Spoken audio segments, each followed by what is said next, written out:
So I just got to see The Hunger Games, The Ballad of Songbirds and Snakes, and I have a lot to say about it because man did I love it. This had to be one of the more surprising movies of the year. I can't believe that it's not getting better reviews than it's actually gotten. Like, I think this is incredible, and I'm going to tell you why right now in this review because that's what you clicked on the video for. So The Hunger Games, The Ballad of Songbirds and Snakes is a prequel to the first 4 Hunger Games movies. It's based on a book that was written by Susan Collins. She wrote this book to make this movie, essentially. They asked her to make prequel books so they can make prequel movies and not do what they did with the Harry Potter franchise and just kind of wing it on the Fantastic Beasts prequels. So we have an actual fleshed out story here to adapt into a film that tells the story of President Snow. Remember the big bad villain from the original Hunger Games movies? Well, now he's a young guy and he's not the president. He's kind of this struggling student in the Capitol, and we sort of see his rise to power in a way, or his rise to becoming the kind of person that he was in those movies. And we see it through the eyes of this Hunger Games, the 10th annual Hunger Games, where President Snow, who's not the president yet, but he is still President Snow, he is a mentor in this games, and he is mentoring Lucy Gray Bird, played by Rachel Zegler, the famous actress that everybody knows from her amazing interviewing skills. Cast a guy in the movie, Andrew Burnap, great dude. All of Andrew's scenes could get cut, who knows? It's Hollywood, baby. It's Hollywood, baby. It's Hollywood, baby. And Rachel Zegler plays a character who is coming from District 12, and she is somebody who's in these games and essentially has no chance, but she kind of becomes this big character, this person that not only the districts love, not only that Cornelius Snow ends up loving, but overall the Capitol starts to love, and we sort of see this morphing of the Hunger Games into what we see them in the original movies. So as Snow is kind of becoming the character that he was in the original movies, we also see this evolution of the Hunger Games, and we sort of see this world slowly merging from what it was to what it will become, and it's a really cool movie in that sense, because the original Hunger Games movies are really great. I love all of them, and I really love the world that they build. I think it's a fascinating world and a fascinating study on culture and how some world and a bunch of different characters and leaders and cultures can actually develop like this, and how something like this can actually be created and become this bad. And we actually see in this movie sort of that transition into that, and I thought it was fascinating. I thought it was fascinating when I read the book a couple years ago, and I thought the movie adapted it perfectly. Let me talk about some of the actors. First off, Rachel Zegler is great in this role. I had heard some things about her that she wasn't that good in this movie. I would completely reject that narrative. She is amazing in this movie, both with her singing, which is just bone-chillingly amazing, and I thought overall she did a great job acting. Tom Blythe, who I've never seen in anything before, he plays President Snow to perfection. He plays this character amazingly. He's as good as you would hope. Viola Davis, she's in this movie. She's doing something here. A little bit over the top, maybe, but I enjoyed her performance. I thought it was really fun. It was hilarious, and I enjoyed it, and I'm not sure a lot of people are going to enjoy what she does here, but it was enjoyable for me. And then Peter Dinklage. My God, this guy is absolutely insane and needs to get more love and more roles because Jesus Christ, he's so good. He steals the show in his limited screen time. He steals it here. Also, shout out to Jason Schwartzman. He's really funny in this movie. Surprisingly hilarious in this movie. But this movie is really strong, and it's broken up into really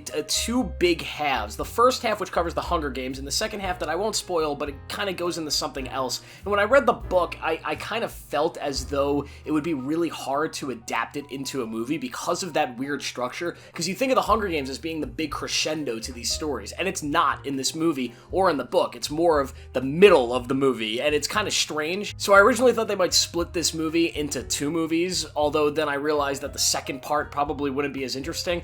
And this movie does kind of fall into that. I will say the first half of this movie is definitely a lot better than the second half, but they pulled off the second half a lot better than I thought they would after I read the book. The second half is really strong. It just moves a little bit slower, and it kind of runs through a lot of the plot lines from the book in ways that didn't feel as organic as I wish they did. They do feel like they emotionally hit, and they are emotionally satisfying in a way, and they work the way they are intended to work when it comes to how you're feeling about the characters and what they're doing. But there's a sense of just organicness that I'm missing, especially from President Snow's character and some of the stuff that he does and decisions that are made that didn't exactly hit the same way as when I read the book. But the first half of the movie is perfect. They nail absolutely everything, I think, and it moves at a breakneck pace. This movie's almost 3 hours long. It's 2 hours and 40 minutes, and man, it does not feel like it. It flies through because it's covering so much and so many different things happening that it really, really moves, and I really enjoy that about it. I also love how this movie connects to the original films, and it's mainly because we had the book. She wrote the book, and this whole movie kind of feels like that quote from George Lucas. Yeah, it's like poetry, so if they rhyme.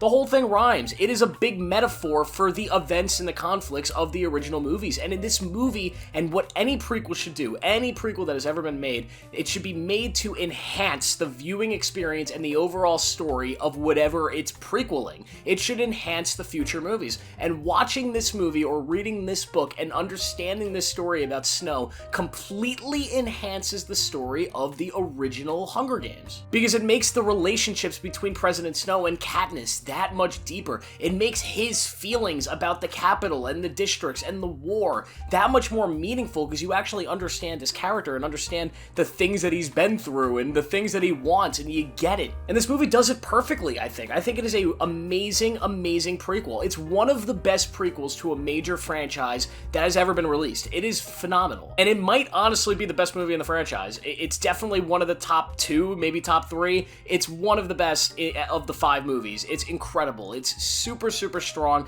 incredibly well performed. The music, the singing, all of that adds so much character to the film. You get a Peter Dinklage performance, which is great. The violence, the one thing I will say about some of the fighting in the Hunger Games, it's a little bit over choreographed at times, but there are still moments that are very, cringe-inducing and violent that makes you want to look away, and it really echoes the violence of the games and the terrible and evilness of the games. And there are also those amazing revolutionary moments that you get from the original trilogy, or the original 4 films. They echo here as well, and they are definitely worth it when you see those moments. They got me, they might get you a little emotional. But overall, I absolutely love The Hunger Games, The Ballad of Songbirds and Snakes. I enjoyed the book a couple years ago when it came out. I thought it was a massive surprise, and I absolutely love the movie. I think it is as good as an adaptation as you could possibly get. I think it might be the best adaptation, direct adaptation of any of these books. Is it the best movie in the series? I'm not sure. I'll figure that out maybe for a future video. But it is a great movie, and it is 10 times better than I think it had any right to be. So I'm going to give The Hunger Games, The Ballad of Songbirds and Snakes a